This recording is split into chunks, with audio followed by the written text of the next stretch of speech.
காலையில் பிரேக்ஃபாஸ்ட்டுக்கு இன்றைக்கி கப்லி கோதுமை மாவில் சப்பாத்திக்கு மாவு பிணைஞ்சு வச்சுட்டேன். அதுக்கப்புறம் ராஜ்மா கிரேவி ரெடி பண்ணலான்ட்டு அதுக்கான ப்ரிப்ரேஷன்லாம் ஸ்டார்ட் பண்ணிட்டேன். இந்த ராஜ்மா கிரேவி ரெடி பண்ணுறதுக்கான ரெசிபி வந்து அப்படியே கொடுக்குறேன், கேட்டுக்கோங்க. ஒரு பெரிய சைஸ் வெங்காயத்தை அப்படியே சின்ன சின்னதாக நறுக்கி வச்சுக்கலாம். இப்போ ஒரு சின்ன மிக்சர் ஜாரில் இஞ்சி, பூண்டு, பச்சை மிளகாய் இதை வந்து தண்ணி சேர்க்காமல் அரைச்சி வச்சுக்கணும். மீடியம் சைஸில் 2 தக்காளி வந்து நம்ம பேஸ்ட்டாக அரைச்சி வச்சுக்கலாம். கடாயில் எண்ணெய் சேர்த்திட்டு அதோட ஒரு டேபிள் ஸ்பூன் அளவுக்கு நெய் சேர்த்திக்கலாம். இப்போ ஒரு ஸ்பூன் சீரகம், அப்புறம் அரைச்சி வச்சிருக்கிற அந்த இஞ்சி, பூண்டு, பச்சை மிளகாய் அதையும் நம்ம ஆட் பண்ணி வதக்கினதுக்கப்புறம் நம்ம நறுக்கி வச்சிருக்கிற அந்த வெங்காயத்தை உள்ளே சேர்த்தி கலர் சேஞ்ச் ஆகிற அளவுக்கு வதக்கிக்கலாம்.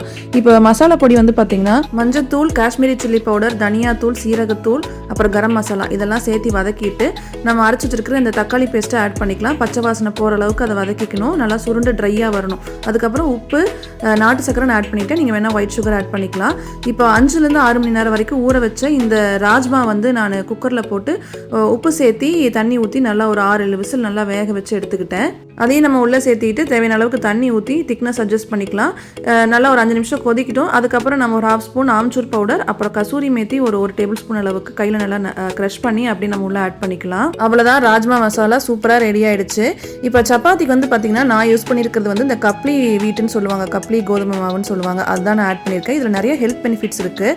அதே மாதிரி சப்பாத்தியுமே பார்த்திங்கன்னா நல்லா சாஃப்டாக வரும். நார்மல் கோதுமை விட இந்த கப்லி வீட் கோதுமை வந்து பார்த்திங்கன்னா கொஞ்சம் டார்க் கலரில் தான் இருக்கும். லோ கிளைசமிக் இண்டெக்ஸ், அப்புறம் லோ குளூட்டன் கண்டென்ட், அப்புறம் ஹை ஃபைபர், டைஜஷனுக்கு வந்து ரொம்ப நல்லது. டயபெட்டிக் பேஷண்ட்ஸ் வந்து நார்மல் சப்பாத்தி சாப்பிட்றதை காட்டிலும் இந்த மாதிரி சப்பாத்தி எடுத்துக்கிறது ரொம்ப நல்லது.